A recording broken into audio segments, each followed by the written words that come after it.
Hello बच्चों, let us read this question. So the question says a brick of dimension 30 centimeter into 15 centimeter into 10 centimeter.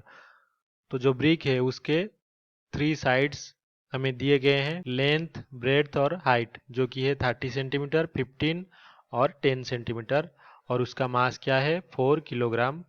Is kept on a levelled ground, तो ये ground पे रखा हुआ है जो कि हॉरिजॉन्टल है। Find the thrust exerted by the brick on the ground, तो हमें थ्रस्ट कैलकुलेट करना है, ग्राउंड के ऊपर ब्रिक कितना डाल रहा है। Calculate the maximum and minimum pressures exerted by the brick on the ground, तो जो ईंट है ये कितना मैक्सिमम और मिनिमम प्रेशर एक्सर्ट कर सकता है ग्राउंड पे, ये भी हमें फाइंड आउट करना है। तो यहाँ पे सबसे पहले हमारा जो की कॉन्सेप्ट होगा वो जान लेते हैं। तो की कॉन्सेप्ट हमारा है किसके ऊपर, थ्रस्ट के ऊपर।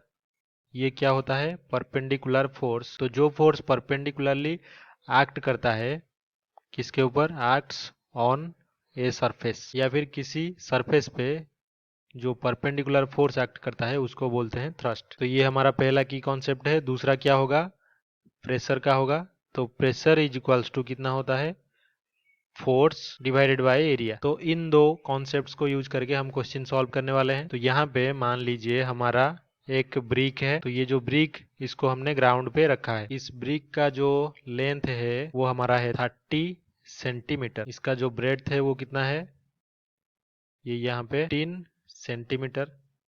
इसी तरह से जो हाइट है इसका वो हमें गिवन है 10 सेंटीमीटर। तो अगर इस ब्रिक को देखें तो इसके 3 टाइप के फेसेस हो सकते हैं। तो पहला जो फेस जिसका सरफेस एरिया सबसे लार्जेस्ट है उसको हम दे देते हैं ए, और दूसरा जो फेस है उसका नाम दे देते हैं बी। तीसरे टाइप का जो फेस उसका नेम क्या देते हैं, सी। ये जो हमारा ब्रिक है ये ग्राउंड पे है, तो ये हमारा क्या है, ग्राउंड। और ब्रिक का जो मास है वो हमें पता है 4 किलोग्राम। जो acceleration due to gravity G होता है वो कितना होता है 9.8। तो डाउनवर्ड जो फोर्स एक्ट करेगा परपेंडिकुलर टू द ग्राउंड वो कितना होगा mg, क्योंकि जो वेट और ग्राउंड दोनों का जो डायरेक्शन है वो कितना है, परपेंडिकुलर है, राइट एंगल पे है। तो हम लिख सकते हैं कि thrust of the brick on the ground, ये परपेंडिकुलर फोर्स होगा तो कितना है ये m इंटू जी, जो कि होगा 4 into 9.8 is equals to 39.2 unit क्या होगा, न्यूटन। तो अभी क्वेश्चन के सेकेंड पार्ट में जब हम प्रेशर कैलकुलेट करेंगे तो यहाँ पे 3 कंडीशन हो सकते हैं प्रेशर का। जबकि फेस ए हमारा ग्राउंड पे हो, जब बी हमारा फेस ग्राउंड पे, और सी जब ग्राउंड पे हो। तो हम लिखेंगे when face A is on the ground, तब हमारा जो एरिया है इज इक्वल्स टू कितना होगा, ये एक रेक्टेंगल है सर, जो फेस ए है, और इसके जो लेंथ हमारा है 30 सेंटीमीटर, ब्रेड कितना है 15 सेंटीमीटर। तो इन दोनों को अगर मल्टीप्लाई किया जाए ये हो जाएगा 450 सेंटीमीटर स्क्वायर।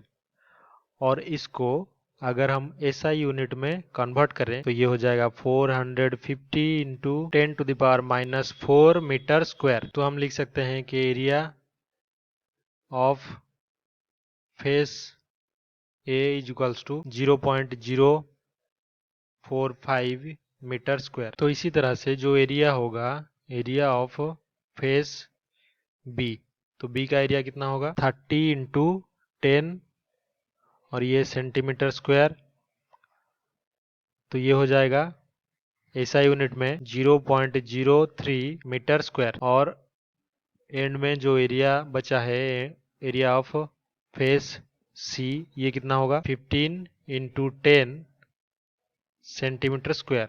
तो ये हो जाएगा 0.015 मीटर स्क्वायर। तो हमें ये पता है कि जो प्रेशर होता है तीनों ही फेसेस अगर ग्राउंड पे हो तो जो फोर्स पड़ रहा है ग्राउंड पे वो सेम रहेगा, क्योंकि मास इंटू एक्सेलरेशन यहाँ पे सेम है। तो जिसका यहाँ पे जो एरिया है वो सबसे कम होगा उसका प्रेशर ज्यादा होगा, मैक्सिमम प्रेशर होगा। और जिसका एरिया सबसे ज्यादा होगा, जिस फेस का, उसका प्रेशर क्या होगा, सबसे कम होगा। तो अभी अगर 3 एरिया को हम कंपेयर करें तो सबसे ज़्यादा एरिया वाला फेस हमारा है फेस ए और लीस्ट एरिया वाला फेस है फेस सी। तो हम लिख सकते हैं कि face A has largest area so it exerts lowest pressure और मिनिमम प्रेशर। और क्या है दूसरा condition, face C has lowest possible area so it exerts highest या फिर मैक्सिमम प्रेशर। तो अभी अगर हम कैलकुलेट करें जो मैक्सिमम प्रेशर होगा, मैक्सिमम पॉसिबल प्रेशर, यही हमें कैलकुलेट करना है। तो ये हो जाएगा, फोर्स हमारा कितना है, force divided by area of face C, क्योंकि इसका लीस्ट एरिया है तो इसका जो प्रेशर है वो मैक्सिमम होगा। फोर्स हमारा फाइंड आउट किया था कितना, 39.2 न्यूटन डिवाइडेड बाय एरिया 0.015। तो इसको सिंप्लीफाई करने पर ये हो जाएगा 2613.3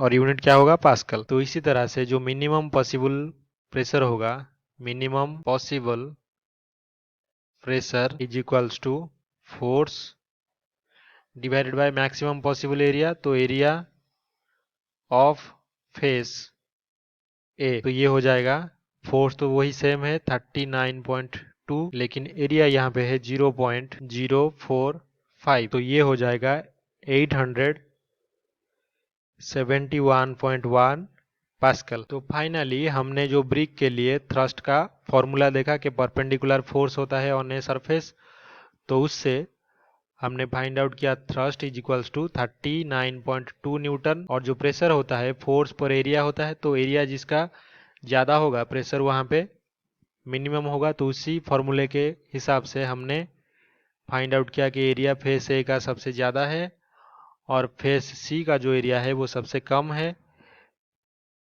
तो pressure inversely proportional to area के हिसाब से जो मैक्सिमम पॉसिबल प्रेशर है ब्रिक के द्वारा वो कितना होगा, 2613.3 पास्कल।